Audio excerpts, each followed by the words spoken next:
জানিয়ে দিচ্ছি ডিসকভারির প্রধান শিরোনাম, সাথে আছি আমি জেরিন জাহাঙ্গীর। ঘূর্ণিঝড় রিমাল উপকূলে পায়রা ও মংলায় আগে আঘাত আনবে বলে জানিয়েছে আবহাওয়া অধিদপ্তর। প্রবল ঘূর্ণিঝড়ের রূপ নেওয়া রেমালের প্রভাবে 16 জেলায় 8 থেকে 12 ফুট উচ্চতার জলোচ্ছ্বাস হতে পারে বলে জানিয়েছে বাংলাদেশ আবহাওয়া অধিদপ্তর। সেই সঙ্গে অতি ভারী বৃষ্টির ফলে 5 জেলায় ভূমিধসের সংখ্যার কথাও জানিয়েছে সংস্থাটি। বাংলাদেশ চলচ্চিত্র শিল্পী সমিতির সম্পাদক পদের চেয়ে চেম্বার আদালতে আবেদন করেছেন মনোয়ার হোসেন ডিপজল।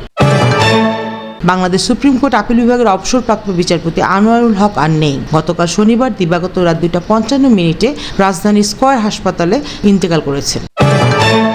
ঝিনাইদহ 4 আসনের সংসদ সদস্য আনোয়ারুল আজিম আনার হত্যাকাণ্ড তদন্তে ঢাকা মহানগর গোয়েন্দা পুলিশের অতিরিক্ত কমিশনার মোহাম্মদ হারুনুর রশিদের নেতৃত্বে কলকাতা গেছেন 3 সদস্যের একটি টিম। রোববার সকালে কলকাতার উদ্দেশ্যে রওনা হয় প্রতিনিধি দলটি। বিএনপি জামায়াত দেশের রাষ্ট্রীয় ব্যবস্থা ধ্বংসের ষড়যন্ত্র করছে বলেছেন নাসিম।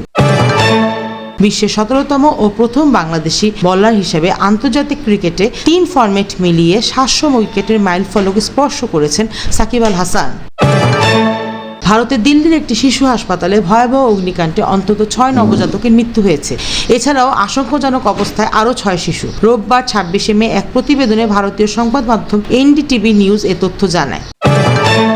ভোলায় 10 নম্বর মহাবিপদ সংকেত, লঞ্চ ফেরি চলাচল বন্ধ।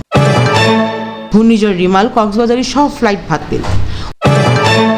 উত্তর পশ্চিম বঙ্গোপসাগর ও তৎসংলগ্ন এলাকায় অবস্থানরত ঘূর্ণিঝড় রেমাল আরও উত্তর দিকে অগ্রসর ও ঘনীভূত হয়ে একই এলাকায় প্রবল ঘূর্ণিঝড়ে পরিণত হয়েছে। প্রবল ঘূর্ণিঝড়ের প্রভাবে দমকা হাওয়া সহ বৃষ্টি শুরু হয়েছে উপকূলীয় এলাকায়। সাথে থাকার জন্য ধন্যবাদ।